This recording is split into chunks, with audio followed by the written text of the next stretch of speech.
Hi there, my name's Nick and I'm the founder of 48. This is the first in a series of early adopter videos to help introduce some of the latest 48 functionality to you in order for you to give it a try before we release it to the wider audience. So the first thing you'll need to make sure that you have is a 48 account, and to get that you can go to app.48.ai, click on create an account, and here as you can see you can either use an Apple ID or you can just sign up with an email address, accept the terms and create an account. Now, the first thing that it'll invite me to do, of course, is verify the email address to the account I've just created. But then once I've done that, I can also go in and start to build my identity portfolio. The idea of an identity portfolio is to allow you to start connecting together some of the different ways companies and organizations would identify you or connect a profile about you to the observations they're making. Simple example of that would be if you were a subscriber to a website like The Guardian or the Financial Times. Once you've signed into that account, they can start to connect certain observations they've made about you to that email address or whichever identifier you're using.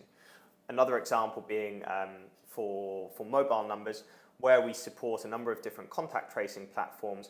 This enables people that have checked into venues using their mobile number to log into 48 and to see the observations that have been made about those mobile numbers from them having checked in using it instantly within the 48 platform. So I'm just going to add an email address to get started with. So you can see here I've clicked add identity, add email address, and then typed in my early demo email address here. So if I now go to my email account, I'll have an email in my inbox asking me to verify the email address that I've just added. So I'll copy this link, go back into the app, and verify that email address. So you can see here now I've got a verified identity that's within my identity portfolio.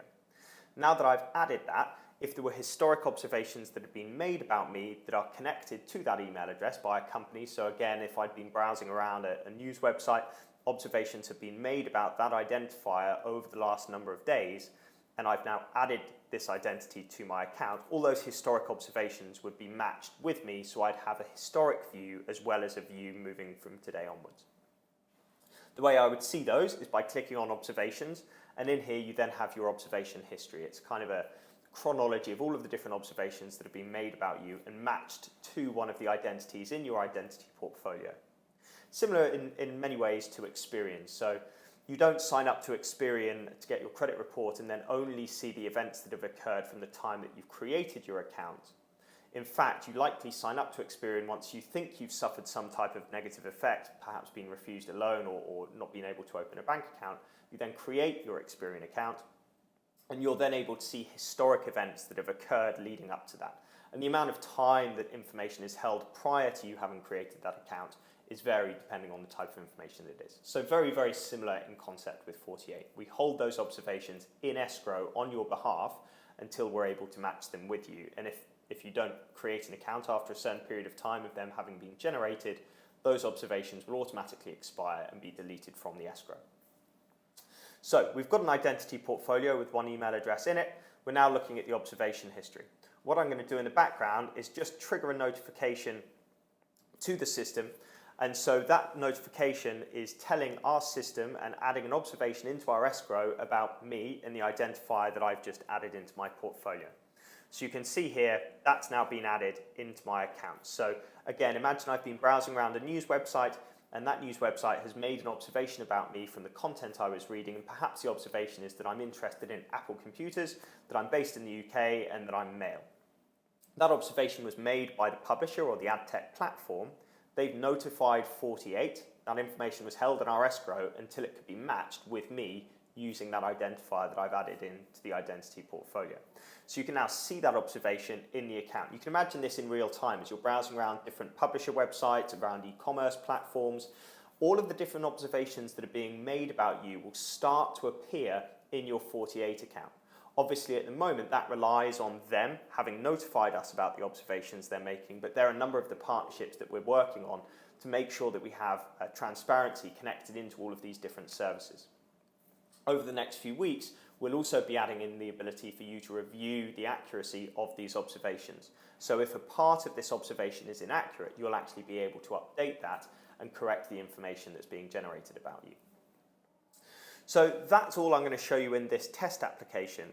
what I'm going to do now is switch over into my live account. So all of this is on production. You're able to log in, create these accounts and try all of this for yourself. But what I'm going to show you now is in my real account where we've already got quite a bit of data starting to appear. So you can see here on the home page, again, we're in app.48.ai. On my home page now, you can see insights for different platforms, and you can also see a few daily insights. The idea of this home screen is to create a sort of quantified self for your digital health. And the way that we're doing that is we've built a Chrome extension that acts like your digital twin. So you can install this by going to the Chrome Web Store and searching for 48, or using the link from our website. And that's possible to install on Google Chrome on Mac and PC, or also in Brave. So once you've added it to Chrome, you'll get this pop-up screen that asks you to put in an email address. Make sure to put in the email address that you've added to your identity portfolio, and what that'll do is make sure that any of the observations that are being made by this browser extension appear directly in your 48 account. Now, the reason we've created this browser extension is to act like your digital twin, because we understand that a number of organizations are not going to actively want to start sharing the observations they're making about you, either because they don't have to legally, or simply because they're perhaps embarrassed about the information they're generating. They realize some of it's inaccurate and it might make you think bad of that company, or perhaps it's nefariously created and they actually just don't want to tell you because they know they probably shouldn't be doing it, or at least that you wouldn't be happy that they're doing it. So what this browser extension does is it kind of does that job for those companies without them needing to play a role in it. It's kind of like Glassdoor. If Glassdoor had gone to a big company when they first started and said, hey, Unilever, for example, we'd love it if you join our platform and the first thing you need to do is invite all of your employees to leave reviews on the Glassdoor platform. You can imagine that before Glassdoor was such a big part of the hiring process, Unilever would have thought, oh my God, we're definitely not going to do that. We don't have to right now. Why on earth would we want all of our employees, happy and unhappy, to be invited to leave reviews in a public sphere? Doesn't make sense. We don't need to, therefore there's no point. Well, once Glassdoor had lots of consumer reviews on it already, Unilever then wanted to play a role in that conversation. And so they then participated more actively in that because they understood the value of participation. Well, the same is true with what we're doing using the 48 Observer. The 48 Observer is trying to help you as a consumer, as a user of the 48 service, to already start to understand the observations that are being made about you by these tech platforms, to give you greater transparency over them, with the hope that as these platforms start to see consumers engaging with that information, they will then want to play an active role in participation to make their services more transparent. So you can go to the 48 Observer Chrome extension and install it into your browser. As I say, you pop your email address in here. And once you've done that, also click on the jigsaw puzzle in the top part of your browser bar there and make sure to click the pin icon. So what that'll do is make sure that the 48 icon appears in your browser here.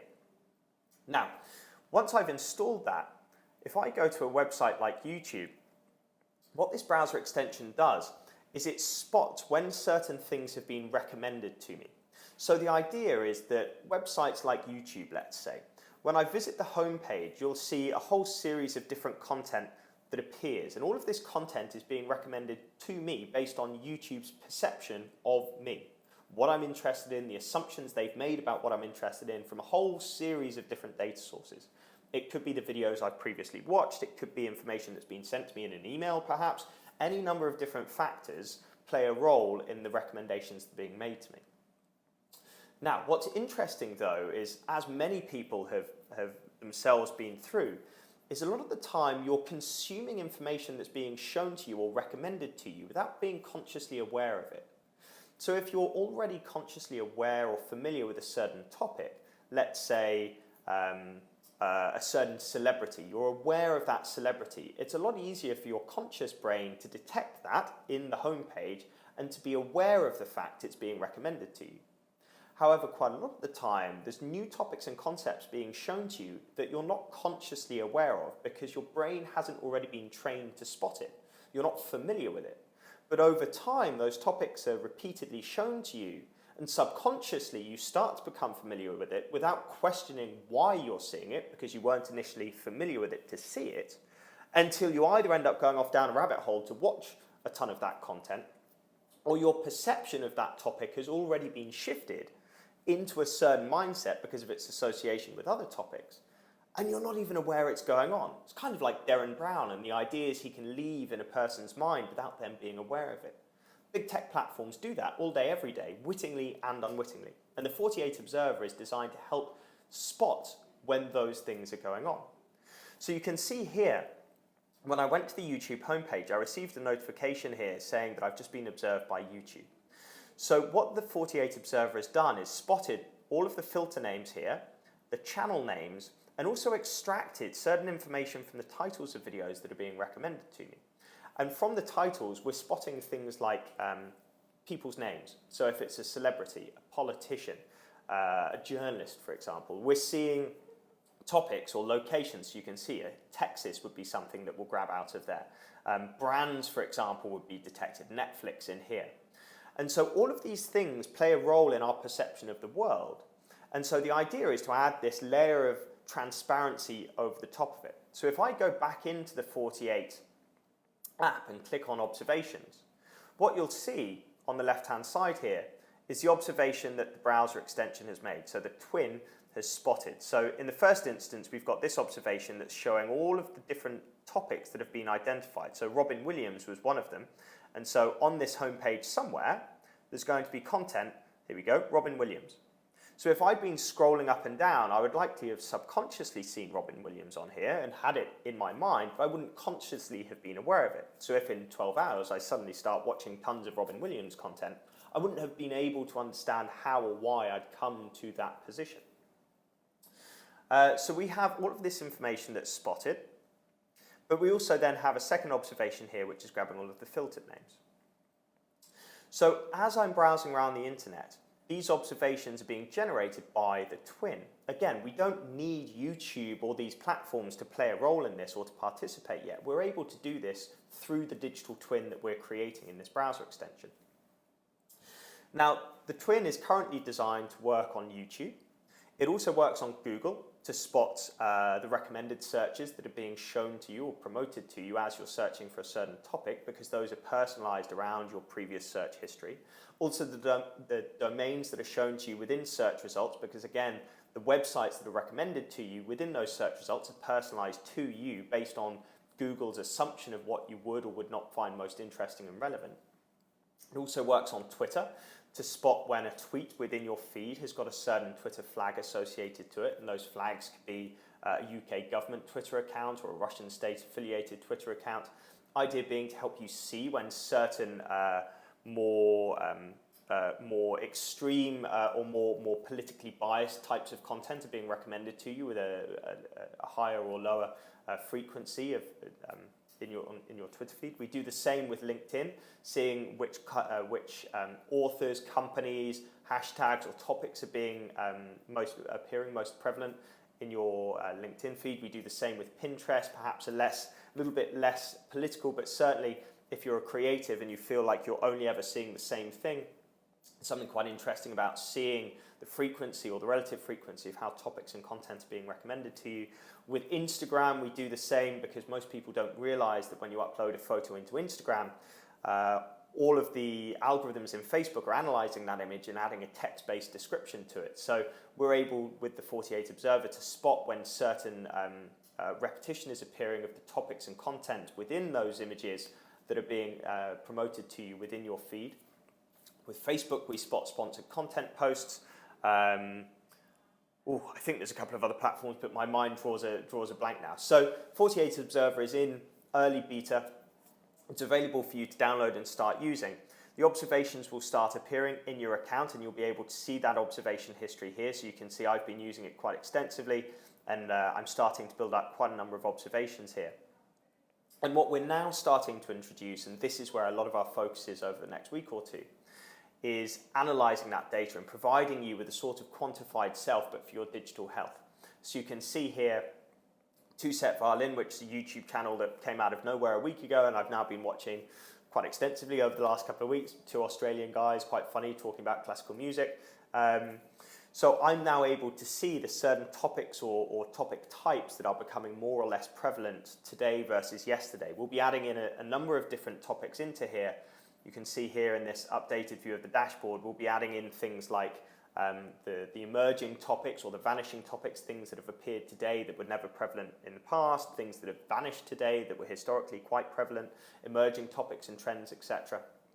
And then soon also adding in this ability for you to review the accuracy of those observations that have been made about you based on the recommendations being shown to you by these platforms. What you can also do, and this exists within the app already, is if you go into one of these platforms, you're also able to see some of the data over a timeline. Now, this page is still far from complete, and this is certainly something that we really only see the early adopters using because it's not necessarily the most user-friendly. But what this shows is the frequency of these different topics or concept types appearing over time. So it only displays for an individual day at the moment, so you can choose which day that you'd like to display. And for me, if I go back to Sunday, because I remember on Sunday, you can see here there's quite a bit of activity, and I can break it down by the different types of activity. But something I did notice on Sunday was Outcast, which I hadn't ever consumed on YouTube, and certainly hadn't consciously seen appearing on YouTube. There was no apparent visibility of it in the morning, but over the day, there was quite a bit of Outcast content starting to be recommended to me. Out of nowhere, it started becoming one of the most prevalent topics. So you can see here, Outcast was the third most prevalent as a topic on the YouTube homepage relative to the others that I was seeing, until the end of the day when it vanishes again. Now, Outcast is slightly a nerd. What does it matter whether I end up watching Outcast or not? The point is that if over the next few days I'd suddenly gone down the rabbit hole and started consuming Outcast content, I might have not really thought about why that was the case. But with 48, I'll now be able to see how these topics and the prevalence of these topics, either on YouTube or on other channels, other platforms, has started to become more prevalent over time and may have led me into the consumption of that topic or content, or may have shifted my perception around that topical content. So that's our first early adopter update. So remember, the first thing you need to do, create a 48 account. Just go to 48.ai and create an account. Once you've done that, add an identity into your identity portfolio, and then go ahead and install the 48 Observer browser extension on Chrome or Firefox, on Chrome or Brave, I should say. Firefox isn't available yet.